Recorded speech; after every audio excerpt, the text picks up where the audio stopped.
Days, Jimmy Graham is one of the most well-liked players in the Saints locker room. And there is a woman who cheers for him every Sunday, a woman who has earned the right to call him her son. Go, son. I think I'm a better person because Jimmy Graham is my kid, you know.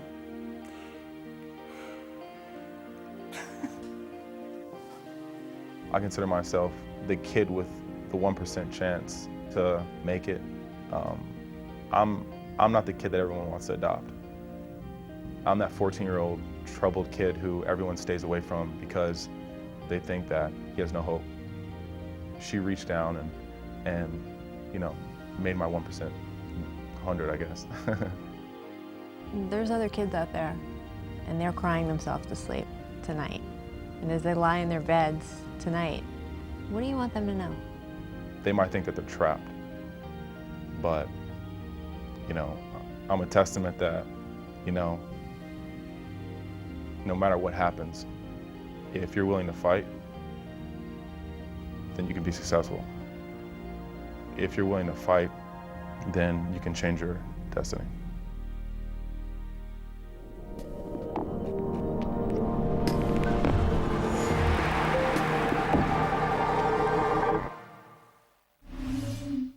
Monday Night Football live on ESPN America.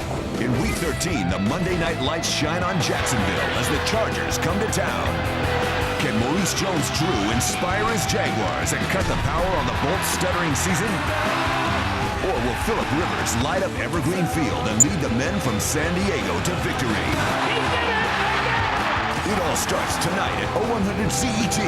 Monday Night Football live on ESPN America, home of the NFL.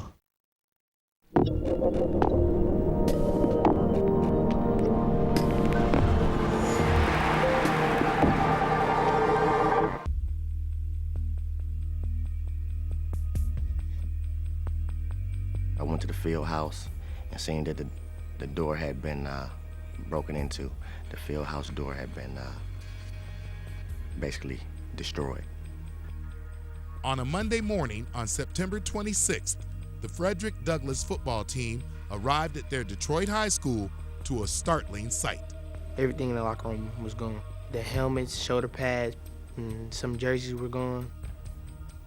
I didn't think nobody was gonna give us a chance to get our equipment back or confess to stealing our equipment. Thought the season was over. Just shock and disbelief on everybody's face. At that point, it wasn't looking good. We wasn't even sure if we was gonna be able to play our homecoming game that Friday. Without equipment and uniforms, the school was considering canceling not only that week's homecoming game, but the rest of the season. My sister, she had got the call and she told me about it. I knew I had to do something about it. It was very sad to hear that somebody would take equipment that's kind of their freedom, especially after school. They're kind of taking that away from them, and that's something that they deserve and something that they should be entitled to. It's crazy. I mean, if I was in high school and that happened to me, I'd be devastated. Me and Ndamukong Suh, we decided to team up. On the day of the homecoming game, the team got a surprise. Lions running back Javed Best and defensive tackle Ndamukong Suh showed up with uniforms and equipment. When we were handing out the gear to them, the kids looked like it was Christmas. I mean, they were so excited. You see all their eyes bright up, and especially when they opened up the boxes and seeing their shoes bright orange. It was their faces that are still stuck in my head to this moment. I was real shocked because they even play in the NFL, and I expect like somebody that big to actually come and help a high school league. I felt like it was like new life. I was amazed because, I mean, I never saw nothing this new. Everything was brand new. It was a great feeling. Showed that people really cared about us. The team responded, winning their homecoming game 50-0. First kickoff. Just had to come down there and handle business. Oh, they killed them, yeah. I mean, that just made me excited. They came out fast. I knew they were gonna do something that day. The season saved, Frederick Douglass made it all the way to the city championship game, which was played at Ford Field. I was definitely excited for them. I think that they had really nothing to lose because they didn't have to worry about anything. They didn't have to worry about equipment. They didn't have to worry about borrowing and giving back things.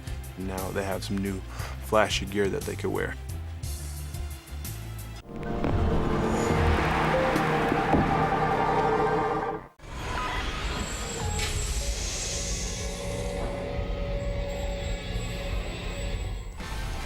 Next on NFL Primetime, if the New York Giants couldn't do it, is there anybody left on the Green Bay Packers schedule that is going to be able to beat them before the regular season is over?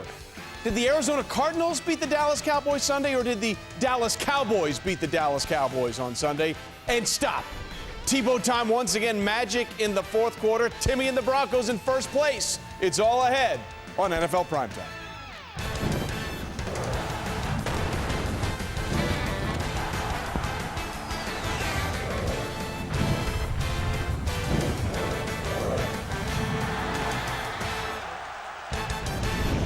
Well, hi, everybody, and welcome into another edition of NFL Primetime. As always, glad you are here with us. Trey Wingo here with Tim Hasselbeck, and Trent Dilfer is here. Nice to see you with the return engagement, my friend. I'm so happy to be here. A lot less confrontation, I think, between this seat and that seat today. We'll find out. Yeah. Speaking of confrontations, thrice before in Giants franchise history, thrice, they had stopped 18-game winning streaks. Sunday at New Meadowlands, the MetLife Stadium, the Green Bay Packers came to town looking for their 18th straight win in their pursuit of a perfect season, trying to go to 12-0 in 2011.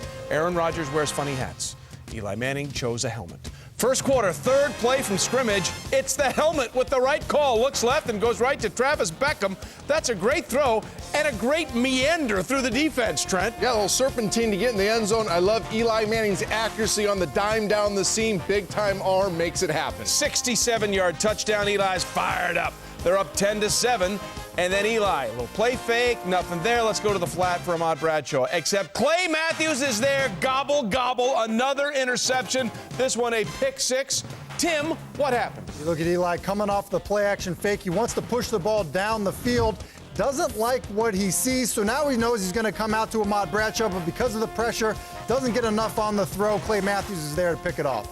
Packers up 14-10. Again, nobody has more interceptions on the year than the Green Bay Packers. Speaking of interceptions, what the heck is wrong with Aaron Rodgers? He threw one to Chase Blackburn, his fifth pick of the season. That led to a Giants touchdown. They're back up 17-14.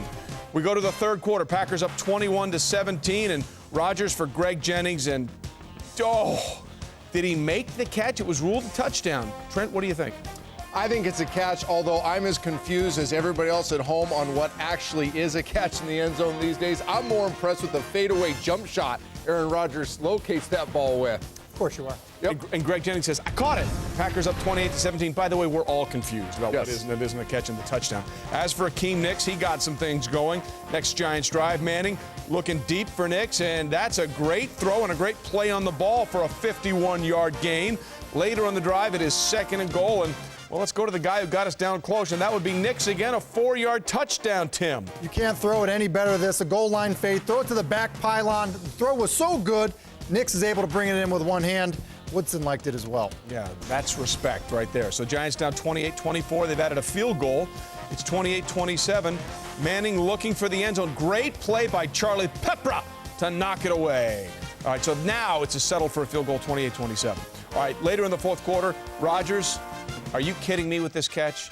Trent, how does he keep his body's going left? And what happened? Hey, Jordy Nelson, obviously highly productive, tremendous athlete, not just fast, but total control of his body at all times. Okay, so that kept the drive alive and all kinds of time, and Aaron Rodgers, that is a freaking laser to Donald Driver, Tim. Yeah, and this right here is the prime Tim dime. Remember, Trent, the E is silent. You've been away for a while. All kinds of protection, and it was a laser into the end zone. Packers up 35-37. Why do I have a feeling we'll come back to some more of that prime stuff? Jake Ballard is a very large mammal, and no one is able to tackle him until he picks up a first down. 2 plays later, Manning looking for Victor Cruz and has time, and that's a nice throw. And Cruz dances around eventually for a gain of 22. Later on the drive, it is 2nd and 7 on the Packers 14. Manning taking what he's got. That's DJ Ware, picks up 12 yards and another first down. Remember, they're down by 8. Manning going one more time to Akeem Nicks. Defense can't get there in time. 2-yard score. They're down by 2. They're going for it, and on the conversion attempt, DJ Ware right up the gut. Game tied at 35 with 58 seconds left.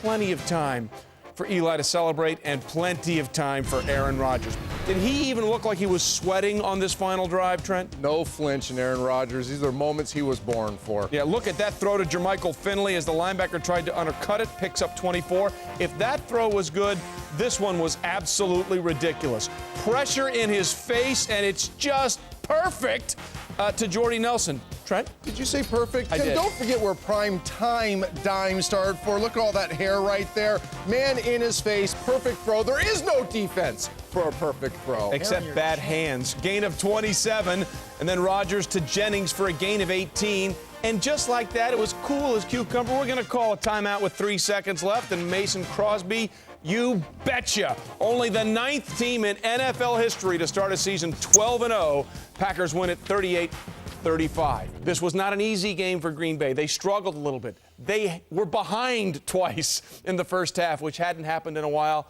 But you just couldn't help but notice the serenity around Aaron Rodgers. When it mattered most, he was like, guys, I'm good, don't worry. You know why? He trusts himself. He trusts his training. I've spent hours talking to Aaron about his training. He says, I can depend on it in critical moments because I've honed. There's nothing that happens in the game that I haven't practiced. So I want to show you why he's able to make these huge throws in clutch times. Principle, your eyes talk to your feet. So when your eyes are level and calm, your feet will follow. Aaron has trained this. Watch his eyes track through progression. Watch his feet follow. But here's the key. This last move, his eyes are going to locate. Right foot's going to hit and balls out. The right foot starts the arm. He's rehearsed that over and over and over. That's why he's able to make the throw. He trains the quickest delivery in football. Why? Because he can't guarantee his bigs are always going to block. Free rusher, tuck, in his face. The lightning quick delivery beats the defense. Not only that, it's a perfect throw. That's why it was the primetime dime.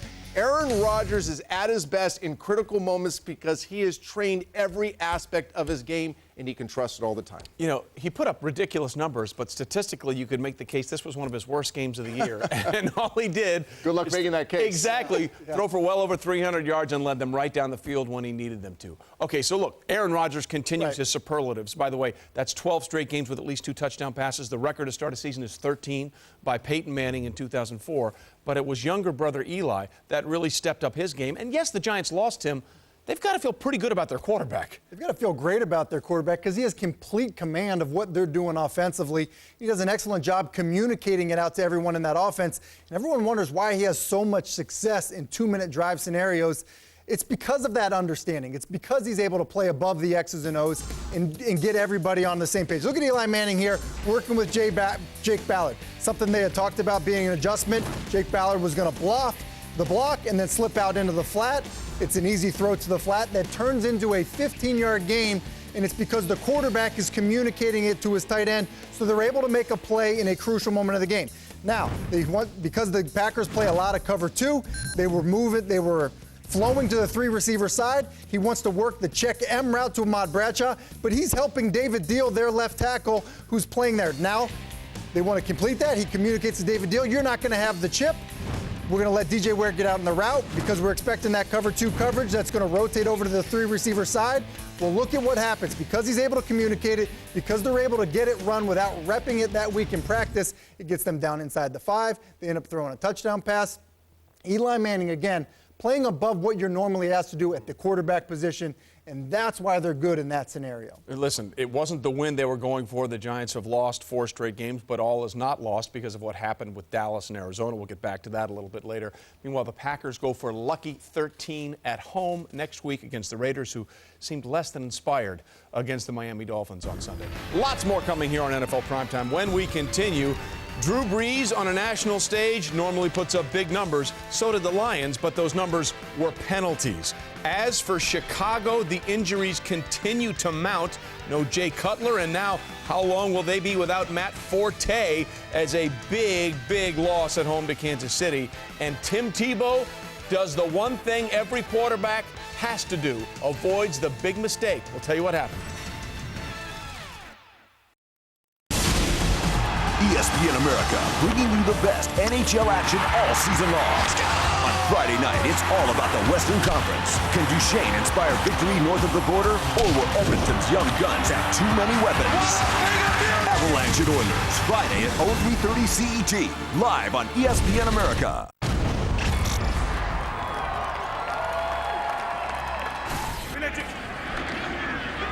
Rogers has it. He's rolling left toward the end zone, and touchdown Packers, James Jones. And just a perfect throw. Aaron Rodgers off the run is the best in the business. His 15th touchdown pass, which leads everybody in the National Football League. On first down, Rodgers, he's open. Inside the 40, Jordy Nelson. Jordy Nelson. Touchdown Packers. 93 yards. And for Nelson, his third touchdown this season of 50 yards or more. Surprised he has the energy to leap after going 93 yards.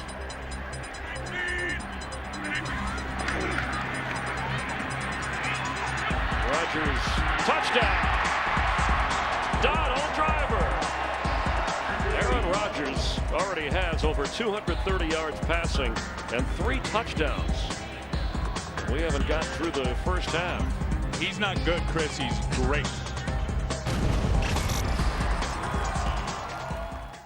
This December on ESPN America. The festivities are here, and you'll have plenty to cheer. With the playoffs just around the corner, it's crunch time in the NFL. And it's all about bowl games as the college football season wraps up. Plus, the top teams in college hoops square off.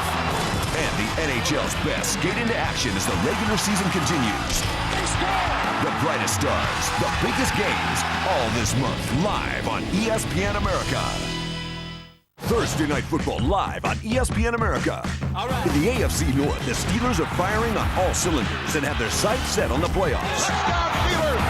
Big Ben and the boys have been tough to break down, and the Browns are the latest franchise to have a shot at Steeler country. Can McCoy topple Roethlisberger, or will the black and yellow defense hold firm? It all starts at 0200 CET. Thursday Night Football live on ESPN America, home of the NFL. NFL Primetime is brought to you by DirecTV. Switch now and get a whole home DVR upgrade for free. Call 1-800-DirecTV. Welcome back to Primetime. I'm Sal Palantonio in Jacksonville with your DirecTV team report. The San Diego Chargers win tonight. They're just 2 games off the lead in the AFC West, and they have a history of playing well in the month of December under Norv Turner. Problem is, they're not getting any healthier like in December's past. Norv Turner said, "We're not getting guys back. We're just not a well-oiled machine." Moreeeee Jones-Drew, the running back for the Jacksonville Jaguars, said, "Hey, it's been crazy around here this week with Jack Del Rio getting dismissed and the change of ownership pending." He said, "But guys are taking it well. We're fighting for this year, we're fighting for next year, and we're fighting for Coach Tucker." That would be interim head coach Mel Tucker. And when he had a team meeting with the players, he told them, write down 2 words, love and discipline. Love your teammates, love your coaches, love the game, and then discipline. Do what you're supposed to do, when you're supposed to do it, and do it in the manner in which you're supposed to do it, and we will be successful. Talking Numbers is brought to you by Charles Schwab. Let's talk about the personal attention you and your money deserve. Talk to Chuck. Lions went to New Orleans. Again, this is a Ndamukong Suh's production because of the first of his 2-game suspension for the Stomp. Drew Brees threw for 4 touchdowns and ran for another Monday night against the Giants. Drew Brees looked very comfortable. Second quarter, Saints up 10-0. All kinds of time and dials it up to Robert Meacham, who is wide over the middle. And look at the juke on Eric Wright, and see you later. 67 yards. That was just a great play from start to finish. Well, guys, look at this. 4 hitches, 8-man protection, great pocket, dealing down the field when you got that type of time. 17-0. Now the 2-minute drill, they're up 17-7. completion to Jimmy Graham. Jimmy like. It's a first down. 43 seconds left. Saints ball at the Lions 32. Oh, I need someone with burst. They need that in San Diego, too. But Darren Sproles is now playing for the Saints. Picks up 20. First down. Breeze calls timeout. And with 28 seconds to go, who should I go to? How about Lance Moore? Great catch, Lance. Tim, what do you think? Well, it's also great pass protection. You saw him able to pump the safety and then come back to Lance Moore, and it was a great catch going up and getting the football. 26 of 36 for Breeze, 342 yards and 3 touchdowns, 39 straight with at least one. They did a great job of making sure Calvin Johnson wasn't going to beat him, the Saints. Great plan by the Saints. Take away your opponent's fastball. Calvin Johnson is the Detroit Lions fastball. Take him away. Make him beat you with the changeup. All right, so that means Nate Burleson's going to have to be a big part of the story, and he was for all the wrong reasons. That's a third quarter, but there's a great catch and a push-off. Stop me if you've heard this before. Fourth quarter, Lions trailing 31-17. Nate Burleson coming up, but he's flagged again for offensive pass interference. And don't necessarily disagree with the call. You can clearly see Burleson extend the arm on both of these plays. You do that, you probably get flagged. Just unusual to see him called so often. 3 times against Burleson, 11 penalties for Jim Schwartz and the Lions. 5th time this year they've had double-digit penalties, and they lose 31-17. All right, we're talking numbers, and we're talking numbers that show the Saints are scary good at home. They're a perfect 6-0 at the Superdome, averaging nearly 40 points and almost 500 yards of offense. On the road has been a different story. The Saints are 3-3, losses at Green Bay, I understand that. Tampa Bay, that was early in the season, good. St. Louis, October 30th. Figure that one out. Rams were winless at that point. It's a hiccup. That's like Bigfoot or Yeti, one of the great mysteries that we'll never be able to figure out. Meanwhile, the Chiefs taking on what's left of the Chicago Bears with Caleb Haney under center. First quarter, there is no score, and what I mean by what's left of the Bears, this happened early. Matt Forte, great hit by Derek Johnson. It was a textbook hit, but it resulted in a grade 2 MCL sprain for Matt Forte. He did not return. He's expected to miss 2 to 6 weeks. That's one bad injury for the Bears. How about this one for Kyle Orton? He got in for one play, Tim. It was interesting. It was interesting. They actually decided to put him in for the flea flicker, but you see him following through here. Hits his hand on the helmet of the blitzing secondary player. Not good for Kyle Orton. Dislocated finger. He would not return his first and only snap as a Kansas City Chief. So Tyler Palko back in. All right. Remember last year, the Texans-Jaguars game, Glover Quinn batted it right down to Mike Thomas? Deja vu, that sinking feeling you've done this before. Both Brian Urlacher and Chris Conte try to knock it down, and Dexter McCluster gobble right in his arms. It was ruled a touchdown, and yes, it was upheld right before the half. That's brutal. As for Caleb Haney, Trent, are we seeing any improvement? I'm really not, and the biggest problem I'm seeing is kind of the pick and stick mentality. Find a guy, let it fly, a little anxiety in his game. He's a talented guy. He's just not playing up to his talent and not getting any help like that. Well, that was on Roy Williams, and the Chiefs win 10-3. Well, when we continue, here we go is always the mantra in Pittsburgh. This time of year, how far can the Steelers go? One of our experts has strong opinions about that, and there he went. You know, when the Ravens get the ball to Ray Rice, things go really well for Baltimore, like they did Sunday in Cleveland. Monday Night Football live on ESPN America.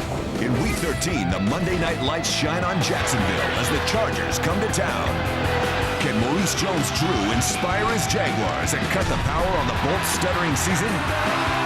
Or will Phillip Rivers light up Evergreen Field and lead the men from San Diego to victory? It all starts tonight at 0100 CET. Monday Night Football live on ESPN America, home of the NFL.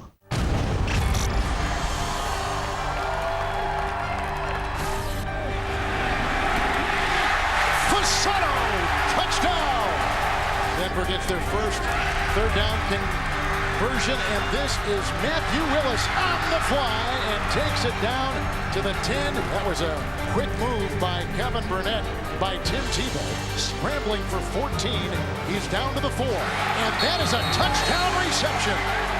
5-yard touchdown pass by Tim Tebow. And what a catch! What a catch by the tight end, Fells! Fells to the pylon. That's a touchdown! They're within 2. They'll try for 2. For the tie, Tebow, they got it! 15 unanswered points by the Denver Broncos. Here comes DJ Williams, swipe the ball away. A sack and maybe a fumble.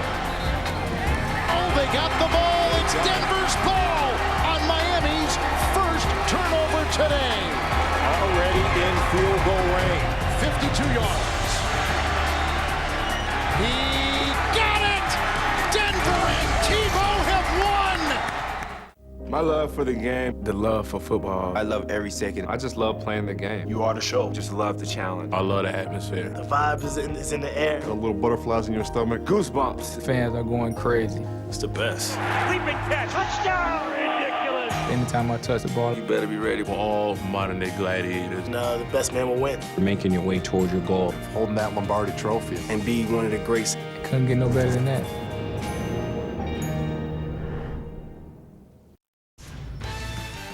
You are watching NFL PrimeTime. Primetime continues with a huge battle in the AFC North. Pittsburgh hosting Andy Dalton and the Bengals. Now, the Bengals got up to a great first drive, and then it all fell apart. 3rd and goal. Andy Dalton, Jermaine Gresham, touchdown. Called back for a false start penalty. You thought that was bad, Marvin Lewis? He kicked a field goal. That was also negated by a penalty, and then this one is blocked. So they had a great first drive, almost 5 minutes, and they got bupkis, squat, nada out of it. Second quarter, Bengals trailing 14-0. Brandon Tate coming out of the end zone, and where did the ball go? Absolutely drops the ball, and the Steelers recover another big miscue, down 14.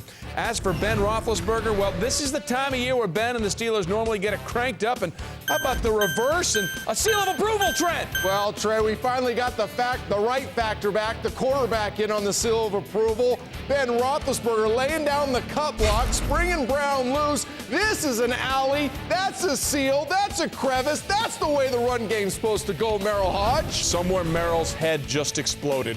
As for Mike Wallace, boy, he was solid today. Ben trying to find something, and what a throw to Mike Wallace in the end zone for a touchdown. Third quarter, Steelers leading 28-7. One more time. Great moves, Tim, by Wallace here. So good on the scrambled play, and also so good with the run after the catch. Just a tremendous all-around football player, not just a deep threat at the wide receiver position. That's what we call burst. As for Antonio Brown, if there was any chance that the Bengals were going to hang in this, they got a touchdown before the half to make it 21-7, and then suddenly it didn't matter anymore as Antonio Brown took the punt, went 60 yards for the score. A huge special teams play again. So you got the offense, the special teams, and let's crank up a little good old-fashioned Pittsburgh Steeler defense. James Harrison taking down Andy Dalton. Deja vu, that sinking feeling you've done this before. James Harrison taking down Andy Dalton. Stop me if we've done this already. James Harrison taking down Andy Dalton. Another great rush. Steelers did everything right. They win big, 35-7. Trent, you look at this game, it was almost as if statements were made by both teams. Bengals still not ready for big-time football, but the Steelers look like they are primed for a run in the playoffs. Well, it's that time of year, Trey. I mean, the leaves are off the trees. The weather's a little chilly. I don't have to put sunscreen on the dome anymore. But most importantly, it's the time of year where knockback offense and the precision passing game takes over. That's what I love about the Steelers. This is a football team that has tremendous knockback in their offensive line. Look at Doug Legursky here on the wrap scheme. He's eyeballing somebody to hit. He hits one, and then he finishes two. Just absolutely pins the defender, lets Mendenhall get in. Now we rewind the tape. Look at Heath Miller on the edge. The point of attack defender, boom, knocking back the Cincinnati Bengal, setting the edge, letting Mendenhall get up inside, and Legursky to dig him through there. Now once again in the field, Legursky, watch what's coming. You're gonna see a head snap back. Boom! There's some knockback, right? That's what I'm talking about, Steeler football. Here's a different view. You see Legursky, but here's Rashad Mendenhall. He's got some knockback in him, too. Look at the right knee come up. He's bracing himself for impact. He's eyeballing defenders. That's 5 yards after contact, but you got to be able to throw it. You got to be able to spread people out. The precision passing game, get the ball to Mike Wallace. This is all I have to say about this. Beep, beep, beep, beep. We're talking road runner speed on these receivers. This Pittsburgh Steelers team, don't sleep on them because they're primed and ready to make a deep run through the playoffs, Trey. Trent, no question, but one team has beaten them twice already, and that's the Baltimore Ravens in Cleveland taking on the Browns. Ray Rice as Mark Schlereth likes to say, is the actuator for this Ravens offense. And guys, in your best Merrill speak, when they give it to him, good things happen. Well, because you get a seal here and a seal there. And it's more than an alley. It's a canyon and an alley, which makes it a canally. And Ray Rice is able to sneak on through there. And that's a factor back. And then you get the factor back, the ball on the edge, create better seals on the perimeter, bigger alleys, and now you let the most important position in football, the runner, trust his bigs and get up inside on that alley. You gotta love this type of football, Timmy. Well, listen, absolutely love it. That's exactly what they're doing. Ray Rice had over 70 yards in the first quarter. We moved to the second, and they still haven't figured out how to tackle him. Ray Rice powers through the end zone, and as Merrill would say, you gotta finish. You gotta finish, and if you're not doing it, then just cut the guys that aren't finishing, and you gotta get them in the end zone. Separate issue entirely. Now it's the third quarter, 10-0. Listen, if you're not gonna tackle him, we're gonna keep handing the ball off to Ray Rice. Something offensive coordinator Cam Cameron has forgotten in a couple of losses to Jacksonville and in Seattle. Well, as Merrill would say, why throw the football when you can give it to the factor back 55 times? Let him run. The guy's built low to the ground, balance, lateral movement, has everything you want in a runner. Yeah, 204 yards, a career high, 67 there. Baltimore wins 24-10 as we go inside the numbers. Ray Rice is the key. Anytime Ray Rice gets at least 14 carries this season, the Ravens are 8-0. When he fails to get 14 carries, the Ravens are just 1-3 this season. Memo to coaching staff. The number is 14. Remember on Sesame Street? The number is 14. 14 is the number. I got confused. You need to know. Lots more coming.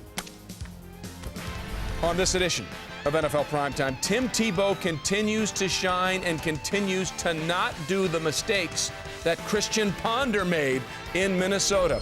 And congratulations to San Francisco. We have our first division winner, and they did it in style at home. Inside the Numbers is brought to you by Visa. More fans go with Visa.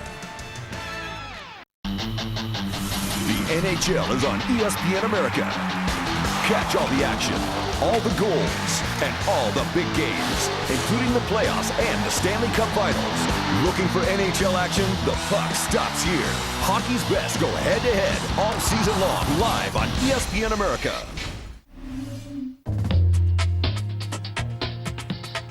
From exotic escapes to spa indulgences to golf getaways, you'll discover your perfect retreat at Starwood Hotels and Resorts' brand new website, spg.com/resorts. Book your dream vacation at one of more than 200 amazing resorts and take advantage of our best rate guarantee. More luxury, more destinations. spg.com/resorts.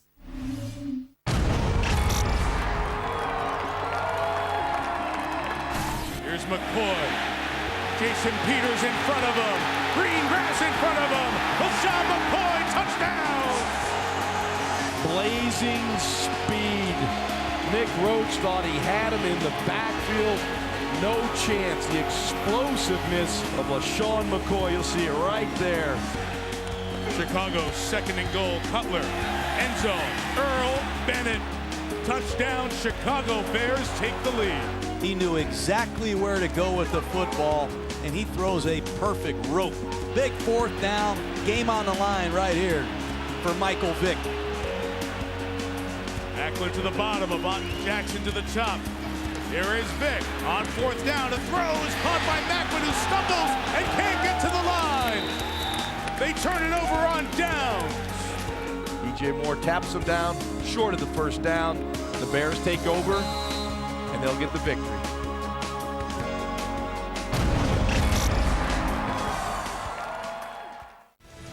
Don't forget to check out our new NFL show, NFL 32, weekdays 6 o'clock Eastern on ESPN2. Most of the time with Susie and Mort. Informative, entertaining, and interactive, where everybody has a voice. Ladies and gentlemen, woohoo! NFC westbound and up if you're a 49er fan, because it was a good day against the Rams, except for this one thing. Rams down 3-0. Pass complete over the middle. Patrick Willis will miss the tackle. and Brett Miller picks up the first down. Brett Miller does, but Willis down on the field holding. That's a hamstring. Missed the rest of the game. That was the only bad news for San Francisco. That defense is stout. A.J. Feely playing for Sam Bradford, and he probably wishes Bradford was playing. Look at the abuse by Aldon Smith of Adam Goldberg. Well, you talk about knockback, and that's what the Niners are building, a team that can take away your space offensively. Every one of those front seven guys can do that. Yeah, Larry Grant playing for Patrick Willis and playing a great imitation of Patrick Willis. Yeah, this is unbelievable. Meeting the back in the hole and driving him backward. Great play by a backup playing like a starter. 6 tackles and a sack. As for Alex Smith, they don't ask him to do a lot, but he does what they want him to do. And he does it very well. This was a dime nominee. This is one of the best throws we saw all weekend. Beautiful throw by Alex Smith. 52 yards for the touchdown. That made it 16-0. It's 19-0. What happens here, Tim? Well, obviously, Trent, a little miscommunication running out on the zone blitz there. Yeah, cover zero, trying to play casino blitz. They go the wrong way. This, ladies and gentlemen, is why the Rams have really struggled. Kyle Williams with the touchdown. 49ers win it 26-0, and they win the NFC West. Stop. Table time. In Minnesota, Tim Tebow and company trying to keep the train rolling against Christian Ponder and the Vikings. Von Miller, their outstanding rookie, not playing. Mario Hagan is his replacement. And Mario Hagan says, I'm Von Miller, I'm just fine. 57 yards for the pick six. Yeah, it's a basic hook flat concept that Christian Ponder's reading. Mario Hagan just gets in the throwing lane. Christian Ponder has to see that. You always got to know it's coming from inside out when you're throwing the curl route. Hagan, the first 57 to score for Denver since our own Tom Jackson did it in November of '78 against the Jets. Von Miller loved it. As for Tebow, third quarter, Broncos get the offense going. Tebow cranks up the throw to Eric Decker over the middle, picking up a first down. Later in the drive, it's 3rd and 9, and they forgot to cover Demaryius Thomas.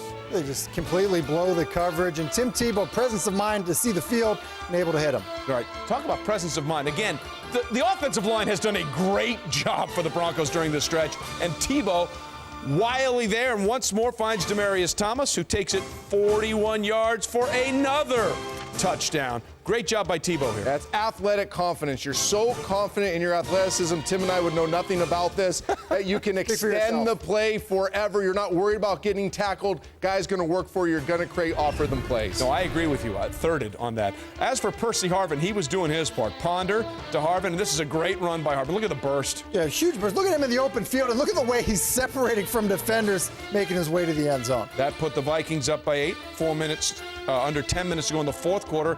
It's a blitz, and great read and a great job by Harvin. Hey, Christian Ponder did a lot of nice stuff. The best thing he did was get Percy Harvin underneath on the drag routes. Percy Harvin does the damage after. Vikings up 29-21. Again, notice the 8-point differential.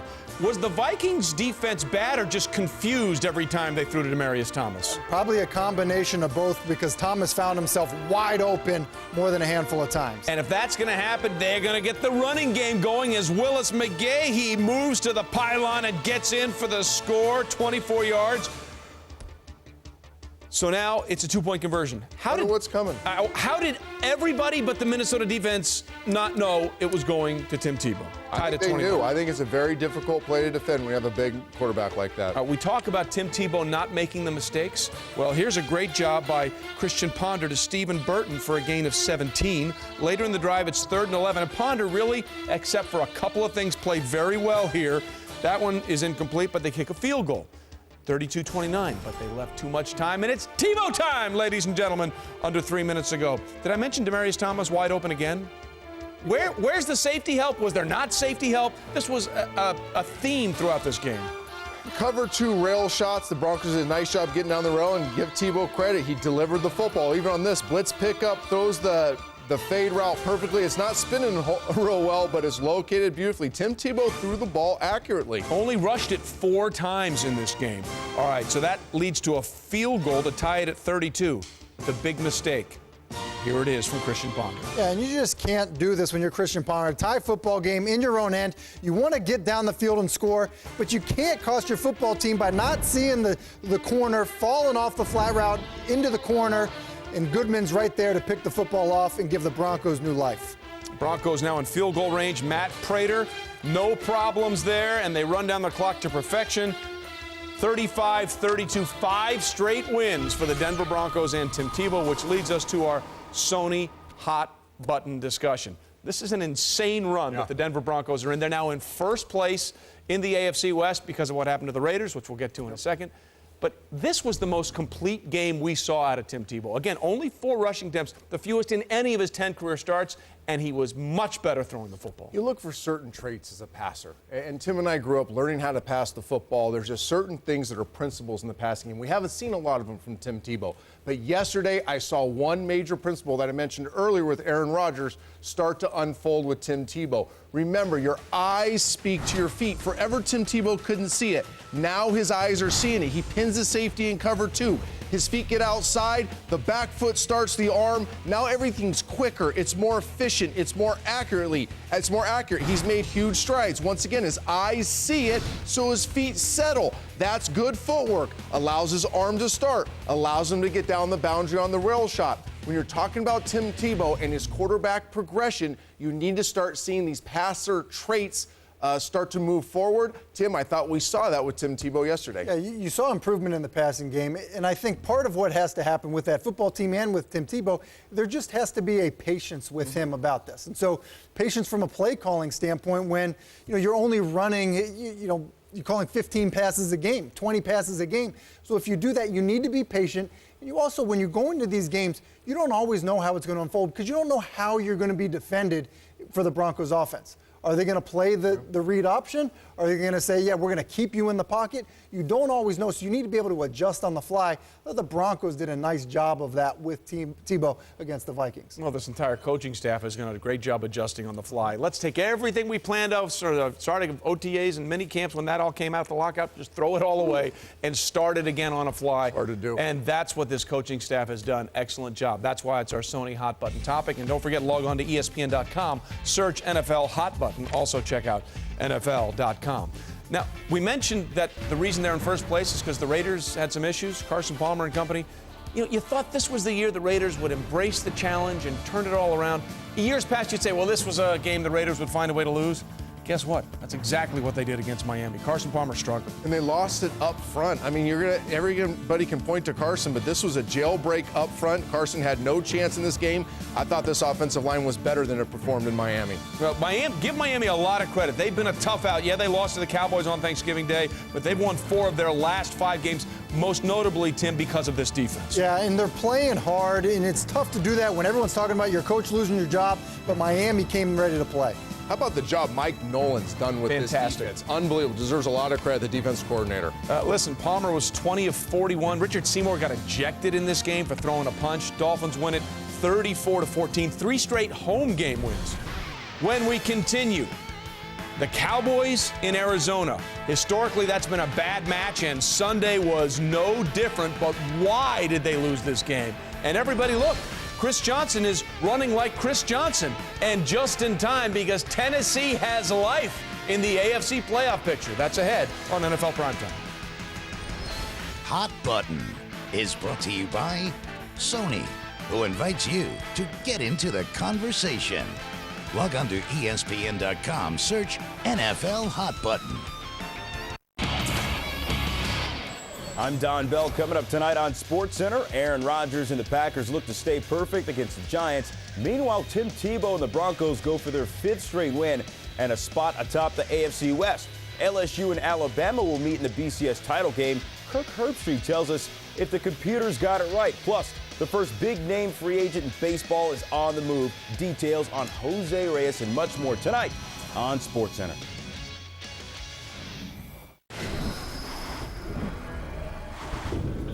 San Francisco's success, legendary. And they beat the Dallas Cowboys 28-27, and now it's on to the Super Bowl for the Niners. Forged in gold and silver. Someone take the monkey off my back, please. But it's been a while. Cannot win with him. Cannot coach with him. Can't do it. And now they're back. Very happy with the win. It's a great thrill of winning. Great feeling of victory.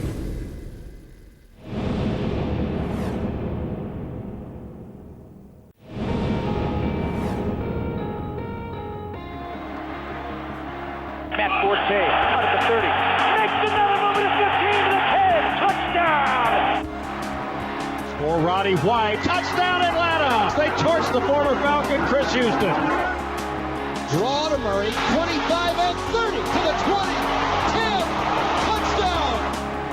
Touchdown, Marcus Colston. Touchdown. Easy as that. Getting wide open. Nobody in the same area code. Touchdown, Green Bay. This is our house. It don't matter where we play or who we play. It just matters how we play. At the 25, he broke the tackle. Left for the 10.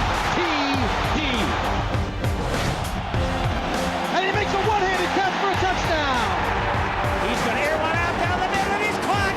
Touchdown! Catch an NFL triple header live on ESPN America every Sunday, starting at 1600 CET with Sunday NFL Countdown.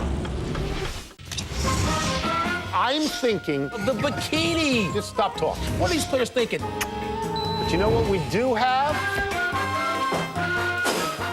Pardon the interruption. Weekdays on ESPN America. Welcome back to NFL Primetime. Oh, Dallas Cowboys came into Arizona hot, riding a 4-game losing streak. Tony Romo winning streak. Had a chance to get a 2-game lead at least, maybe going into the division against the Giants. DeMarco Murray, nowhere to run, nowhere to hide. Sacked by Adrian Wilson for a loss of 4. Later in the drive, Murray. This time it's Calais Campbell with a loss of 3. That DeMarco Murray running game was nowhere to be found on this day. It's 10-6, and Murray forced out of bounds for no gain, 12 rushes, 38 yards. Let's move to the fourth quarter. Cardinals trailing 13-6. Kevin Cobb back and healthy for Arizona, which made the receivers happy, including one Andre Roberts. Lots of time. Pressure doesn't get there. He beats Terrence Newman, and a 40-yard gain. Cardinals on the move, down by 7. Later in the drive, Cobb to Roberts again. This time he takes it all the way down to the 5-yard line, a gain of 22. Cardinals on the doorstep, and Tim Beanie Wells would pay it off. Yeah, you look at Beanie Wells having a tremendous year. Good job of the guys up front getting movement, and Beanie Wells able to power it in. All right, tied it up at 13. Let's go to the Cowboys' final drive because this was everything. It's 3rd and 11 with 31 seconds left. Give Romo all the credit in the world, making something out of nothing. Great throw to Des Bryant, but there's 25 seconds left. They have 2 timeouts. They don't call a timeout. Why not? There's no explanation. That's a no-brainer timeout inside 30 when you have 1, let alone 2 timeouts. They've got 2, so instead they're just going to run it out. Now, look, Dan Bailey has been a great rookie kicker for them. At one point, he had a 26-kick streak straight made. That was missed earlier in this game, so they set up Dan Bailey with 7 seconds left for the kick. And the Cardinals called timeout. No, the Cardinals didn't call timeout. Jason Garrett called timeout. Tim. Listen, some confusion about the play clock, whatever it was, comes back to bite the Dallas Cowboys. At the end of the day, he made it once, make it twice, kicker. That's fair, but there was all kinds of problems for Dan Bailey and the special teams, and the Cowboys and Jason Garrett really hurt themselves. We go to overtime. Cardinals facing a 2nd and 19. It's a 2nd and 19, but we have pass interference called on the Cowboys. That's a 5-yard penalty. That's an automatic first down. It's the right call, too. I mean, long yardage situations, you have to have the discipline in the secondary, special veteran guy to get your hands off the offensive player. And then the Cowboys almost get the sack. Instead, Cobb gets it to LaRod Stevens howling, and Howland is howling his way to the end zone. And that's your game winner. The Cardinals come back to win 19-13. Cowboys and Giants now with a huge game. Let's stay with another team in the state of Texas. The Falcons are going to Houston to take on the Texans. And ladies and gentlemen, T.J. Yates making the start for the Texans at quarterback, the first University of North Carolina quarterback to ever start an NFL game. And this is a good idea. Gets out of his own way with the stumble and finds Andre Johnson. That is a great throw. It was a great throw. A prime Tim Dime nominee, actually, and an awesome job of maintaining his balance and then making a great throw. And then look at this one into a very tight window to Joel Dreesen, his first career touchdown. And ladies and gentlemen, the Texans are rolling. Here's the bad news for Andre Johnson. T.J. Yates was trying to go to him again here on the double move, and you see him limp right there on the 45-yard line and then just hit the turf. It's a hamstring injury. They don't think it's as bad as the other one that caused him to miss so many games, but he would not return. Fourth quarter, we are tied at 10. Is Yates going to make the big mistake? They're on 2nd and 12. facing some pressure. Oh, he throws it, and it's picked off by Mike Peterson, and that's going back for a touchdown. But wait a minute, there is Laundry. It's against the Texans. Holding, right call? It's absolutely the right call. You can't cheat on defense. I mean, I know they try to all the time, but it is cheating, holding, and that's why TJ Yates went to number 3. Yes, holding against the Falcons there. Falcons, sorry. No, that was me, not you. I was correcting myself.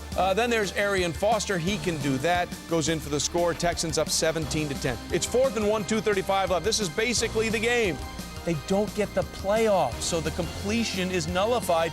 Now it's 4th and 6. Matt Ryan really struggled in this game, had a couple of interceptions early.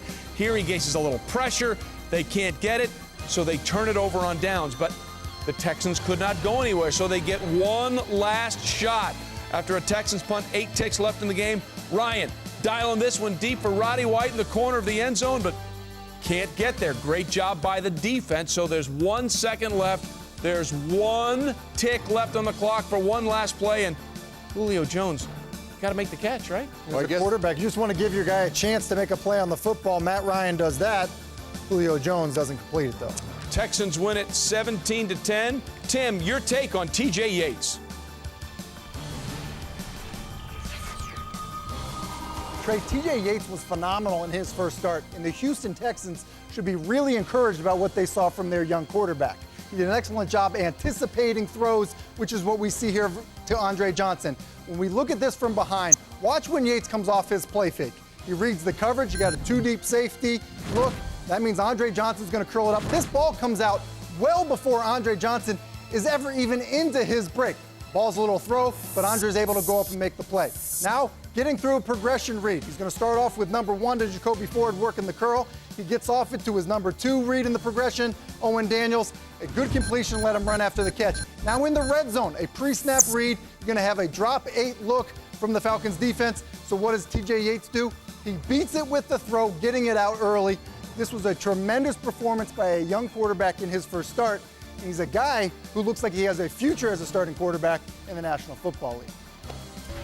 Tim, thanks. Meanwhile, let's move on to the Titans and the Bills. Chris Johnson, 190 yards the previous week. Bills finally home after that 3-game losing streak and on the road. And while Chris Johnson continuing to run like Chris Johnson for a second straight week, that's 48 yards for a touchdown. Tim, is there a seal of approval here? Well, there is a seal here. You got Amano kicking out, and then you got Nate Washington getting another seal here. So you get a seal here and a seal there. And then you have an alley for Chris Johnson getting into the open space. So after someone else said the seal of approval, Merrill's head regrew. It just exploded again. Later in the first quarter, Titans on their own 46. Look at Johnson. Split out, comes back, takes the pitch, and once again finds more room to roam. This was of any chance Buffalo had to try and make a postseason drive. And then Johnson one more time, 1st and goal, 153 yards. He scores there. The Titans win it 23-17. When NFL Primetime continues. Gronkowski score. Gronkowski-like. Gronkowski takeover network when we continue. As for the Jets, it was Rex versus Rex. Ryan versus Grossman. When it was all said and done, advantage big guy. That's ahead. Stay with us. The Right Call is brought to you by Radio Shack. Radio Shack has what you need to make the holidays so right.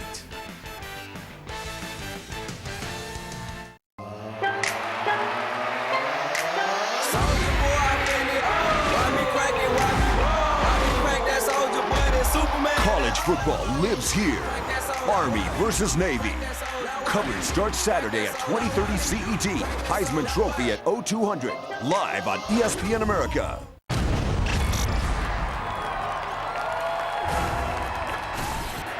Just the start we said Joe Flacco needed. A drive for a score the length of the field with Joe Flacco looking good. Rice carries and walks into the end zone. Touchdown Ravens. Everybody out. Flacco throws incomplete. Flag on the play. Peterson covering Bolden. Did he get action? Yeah, he got his hand on him. It's Rice. And he is in. Touchdown.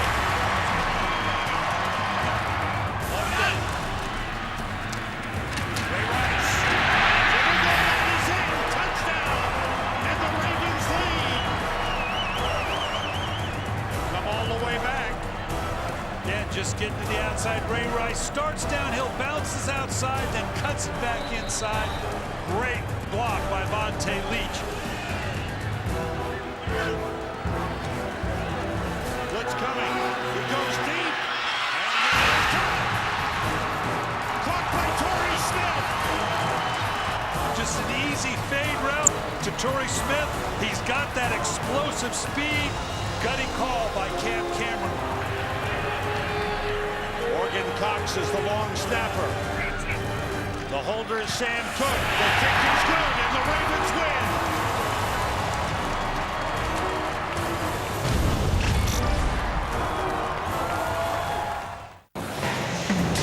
Here they are, the national panel. Every day I lose, I die just a little. Let's go to work. He's not that popular. Why'd you have to go get Woody all riled up? Get over it. Don't miss Around the Horn, weekdays on ESPN America.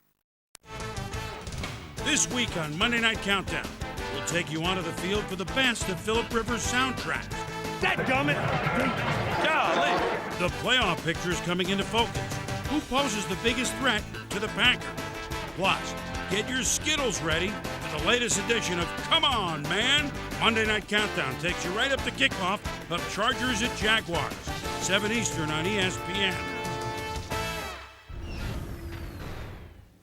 Welcome back to Primetime. I'm Sal Palantonio in Jacksonville. Here are the latest details about the sale of the Jaguars to Illinois businessman Shad Khan. Khan will not be at tonight's game against the San Diego Chargers. He's in New York getting ready for Tuesday's meeting of the NFL Finance Committee. That committee will go over the final details of the sale. The full ownership will meet on December 14th to approve the sale of the team from Wayne Weaver, who's the original owner, to Khan. And then the final transfer of the team will happen on January 4th. Ironically, Trey, that is the 40th birthday of interim coach Mel Tucker. Primetime continues with one team that is really down on their luck, but in the end it may help them. The Indianapolis Colts against the Patriots. Normally this is one of the great games of the year, and this was just a game. Rob Gronkowski treated it like a game. I am just a caveman, but Rob Gronkowski did everything in this game. Gronk score, Gronk spike, Gronk happy. This is just 4 verticals. It's really bad defense, but Tom Brady does have some say in it by manipulating the safety in the hole, keeping him moving right when Tom Brady's going to throw the other direction. Nobody spikes the ball better or harder. He wants to put the ball on IR every time he spikes it. Where do I go? I go here. And Trent talked about bad defense. You get some more of it there.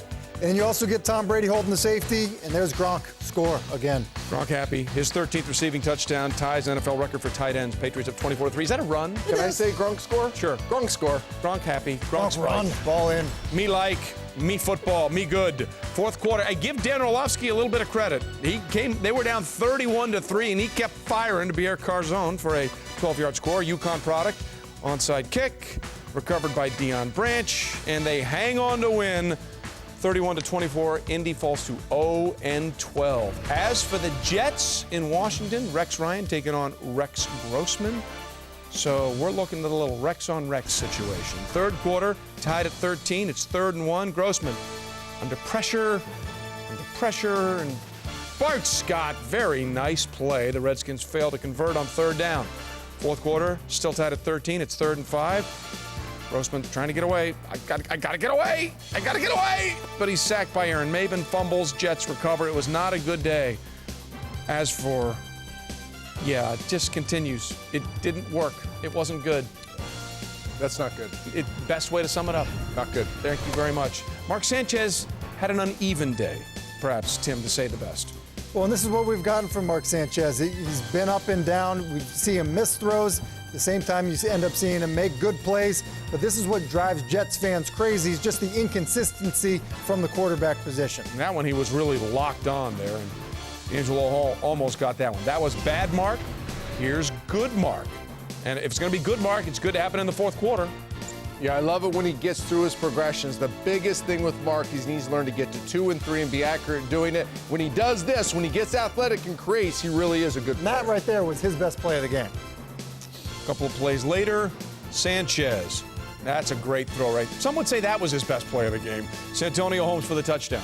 Yeah, but the play before got him to that point. You see basically a double move on the outside. Mark's going to pump it, and they're going to get Santonio behind the defense. And then at that point, It's an excellent throw, leading the receiver down the field so he can go in for the score. Jets go on to win 34-19. They are very much in the thick of the thing going forward. As for the Panthers and the Bucs, it's been a lost season in Tampa after the 10-win season of a year ago, but Cam Newton continues to roll out superlatives. The fact bar will tell you he ended the game at Tampa with 10 rushing touchdowns, 2 shy of Steve Grogan's record for the most ever by a quarterback. Woo, I'm Superman. How high did he get up there for that one? Really high, Trey. Thank you. Excellent advice and expert analysis from Trent Dilfer. Thank you. Meanwhile, Jonathan Stewart, throwback to Cam Newton, who's just jogging or yogging, I don't know, with a soft J. Eventually gets it all the way down to the 1, inside the 5. 2 plays later, he would do well. Look at this pitch. Look at this pitch, and look at this. Not pitching, but taking it all the way in. Cam Newton continues to roll. How impressed have you been by what he's done? I'm blown away. I've said this. I think he's going to redefine the quarterback position. You're going to start seeing the best athlete, 11, 12, 13 years old, become the quarterback because of Cam Newton. That's his 12th rushing touchdown there, which ties him with Steve Grogan. And then we don't do ties. We're doing breaks. There's his 13th. The Panthers roll 38-19. When we continue here on NFL Primetime, the best of the best. Who's hungry? Who gets the awards for being the best of Week 13? College basketball doubleheader live on ESPN America. First up, the unpredictable Arizona Wildcats take a trip into Gator Country. Then we're in Indy as the Butler Bulldogs host the Musketeers. It all starts Wednesday at 0100 CET, live on ESPN America, the home court of college hoops.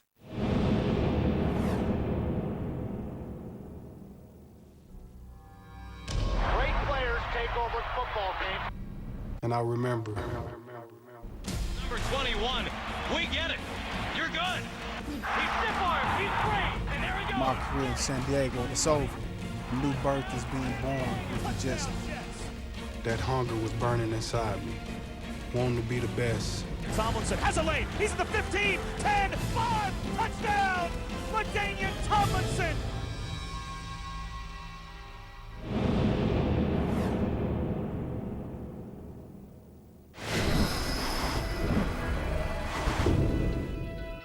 Sunday mornings are great. Matt in the pocket throws. White, touchdown Atlanta! I wake up. I actually have Waffle House early in the morning. It kind of gets me going. Yes, sir! Back line for the Pro Bowler, Roddy White. And I'm off to the stadium, and I'm listening to music, preferably Tupac. Roddy White crossing, touchdown, left side. And once I get to the stadium, I'm locked in. I'm ready to go.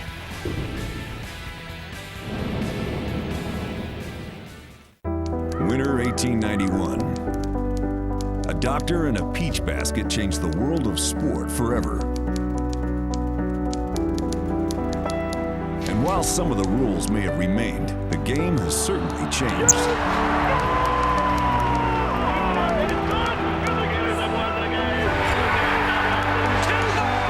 College basketball, over 120 years of tradition, all season long, live on ESPN America. Who's Hungry is brought to you by Snickers, who reminds you to play hungry, but not literally hungry. And watch the film The Man Who Played Literally Hungry at NFL.com/Snickers. Don't forget to check out Audibles Thursday, 7 Eastern on ESPN, where you, the listener, the Twitterer, Facebook user, can send in your questions, and they will be answered on the air by our panel of experts Thursday, 7 o'clock Eastern. Trent, you'll be there. I'll answer questions. On ESPN. All right, time to give out the awards for Who's Hungry the best on Sunday. Tim, who do you got? I got Demaryius Thomas. How about this line? 4 for 144 and 2 touchdowns in a win. Great job helping his quarterback in the passing game. Yeah, that's sweet, Tim, but my guy's been starving all year. I mean, he's eating every record in sight. Aaron Rodgers, I think it's the finest quarterback performance we've ever seen in this league. He's the best. Yeah, that's great. You talking about eating records. Cam Newton has been gobbling them up, okay? 3 rushing touchdowns. He has 13. Oh, by the way, not only that, the record for most rushing touchdowns by a quarterback, he still has a chance to beat Peyton Manning's passing record as a rookie. Nobody thought that was coming. All right, they're now 12-0, Green Bay is. They got the Bears, the Lions, the Raiders, and the Chiefs left.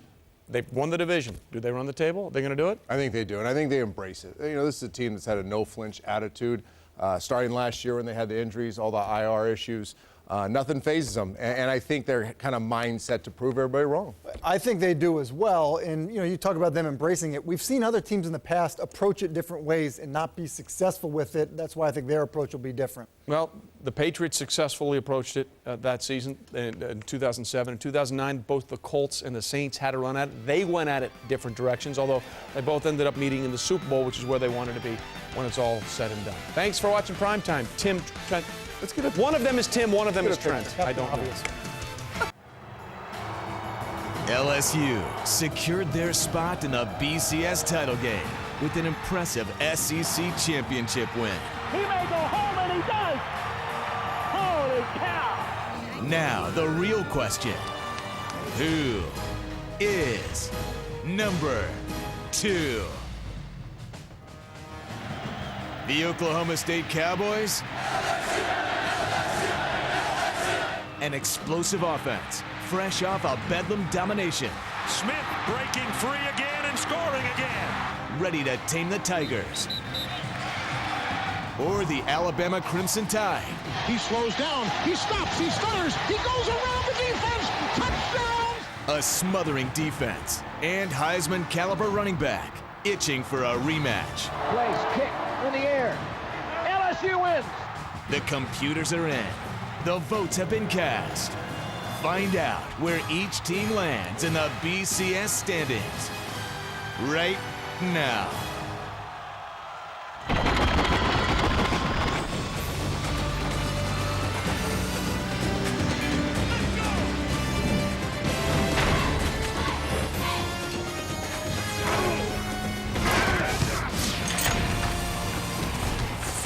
Welcome to the All-State BCS Selection Show.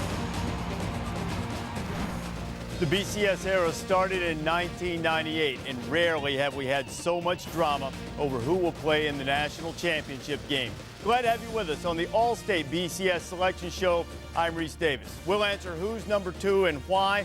Did the BCS get it right? And what's the fallout from the selection? Here to answer those questions, our cast is here. Mark May, my Hall of Fame running mate on Saturdays, Craig James, my Thursday night partner, and my good friend Robert Smith sitting right between the two of them here in the studio. Kirk Herbstreit will join us to weigh in on the BCS National Championship game and telling us why the formula came out the way it did. Our BCS guru, Brad Edwards, is here. You will hear from all of these guys coming up in a matter of moments as we get ready to exclusively unveil the BCS standings here on the All-State BCS Selection Show, so let's get right to it. There is no drama at the top. The number 1 team is the only team in college football that remains undefeated. Les Miles' LSU Tigers 13-0.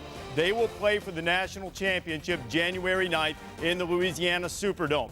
Let's count the rest down from number 10. Checking in at number 10, the champions of the Big Ten, the Wisconsin Badgers. They're going to the Rose Bowl game. At number 9, just ahead of Wisconsin, South Carolina, just the second 10-win season in the history of the school and their first top 10 BCS finish. At number 8, Kansas State, Bill Snyder, a remarkable coaching job. Kansas State in the at-large pool for a BCS berth. At number 7, Boise State, only the loss to TCU, and the Broncos, too, qualify to be selected as an at-large. We'll show you all 5 BCS bowl games before the show is over. At number 6, the Arkansas Razorbacks, their only losses to LSU and Alabama. Great finish for the Hogs, highly unlikely to be selected for a BCS game. That leaves us with the top 5. At number 5, the champions of the Pac-12, the Oregon Ducks. Oregon will play Wisconsin in Pasadena in the Rose Bowl. Just ahead of Oregon, the Stanford Cardinal. Stanford qualifying at least for the at-large pool. So now, when I show you number 3, you'll know who's playing for the national championship. Alabama set 2 last week. Oklahoma State 3 last week. Then the Pokes put it on Oklahoma. At number 3, Oklahoma State, meaning that the rematch is on. Alabama and LSU Part 2. The Crimson Tide with a slight edge against Oklahoma State. Alabama number 2 in both polls, and the Crimson Tide also number 2 in 2 of the 6 computers. Oklahoma State overall the second-ranked team. So now we know The championship game will be LSU and Alabama. Kirk Herbstreit, that's exactly what you expected.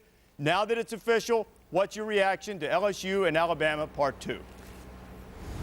Well, first, Reese, I guess I look forward to hearing what Brad has to say as far as the way the scientific formula broke down with the BCS. But at the end of the day, a lot of us have been talking about this since the first matchup between LSU and Alabama and how great a game it was and how close it was, that we may have a chance at a rematch. And even, in fact, last week going into the championship weekend, a lot of us anticipated that it would be LSU and Alabama. But a lot of credit goes to Coach Gundy and Oklahoma State. Not only beating Oklahoma, but dominating the Sooners, created a lot of buzz. As you said, it kind of stirred some emotions, and a lot of people started to talk to you and me, and everybody was probably hearing the same thing. You know what? Oklahoma State did enough. They did enough with their schedule all year. They did enough against Oklahoma, and let's not get the rematch. Let's have Oklahoma State in there to play LSU. But at the end of the day, in my opinion at least, the top two teams in the country will be playing for the national championship.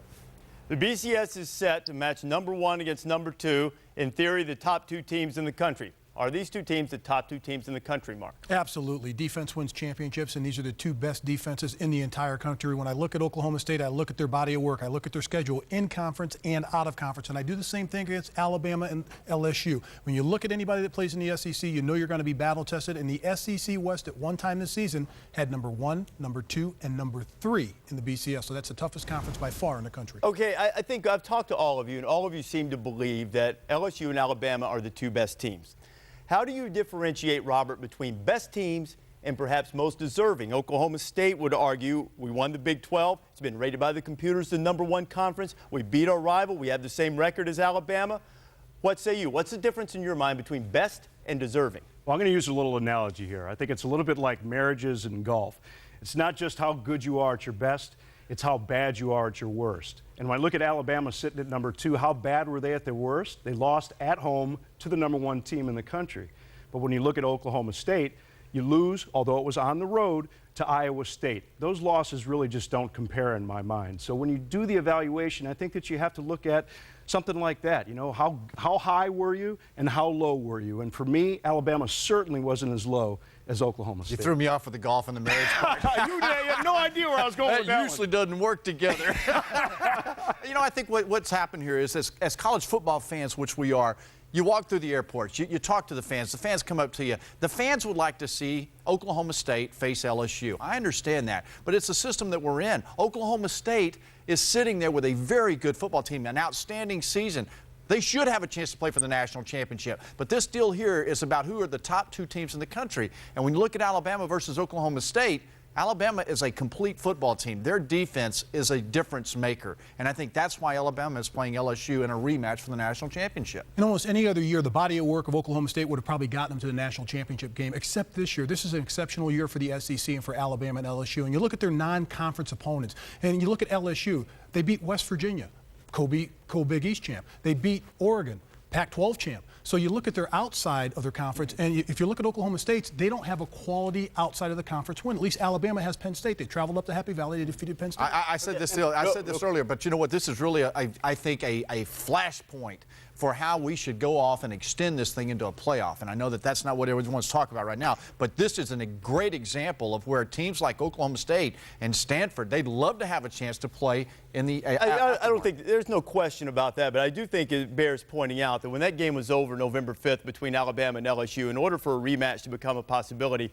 a very specific, unique, and unlikely set of circumstances had to come about, and they did. Pretty much, and Oklahoma State made a late run at it, so you're going to have LSU and Alabama playing for the national championship. As joining us is the head coach of the number 1 team in the land, the only undefeated squad in college football.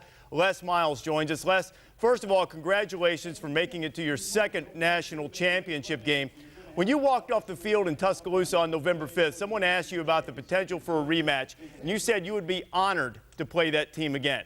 Now that it's reality, what's your thought now?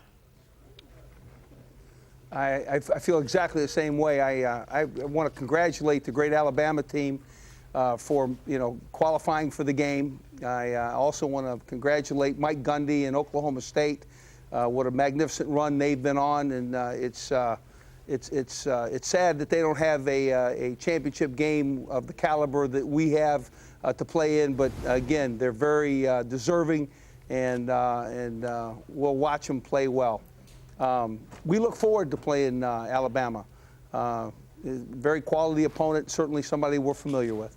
When you look at this, Les, what's the upside and what's the most difficult thing about playing a team a second time? Obviously, you haven't had to do it much, but as you plan for it, what do you anticipate being the upside to it and the most difficult thing? Well, the upside is you understand your opponent. You've seen them play. You've studied them before, and then you played them. I think we'll probably both, Alabama and LSU, go right to that game and study and kind of see how we fared and what adjustments to game plan might be made. But it will be played in the same fashion with great enthusiasm and want to compete.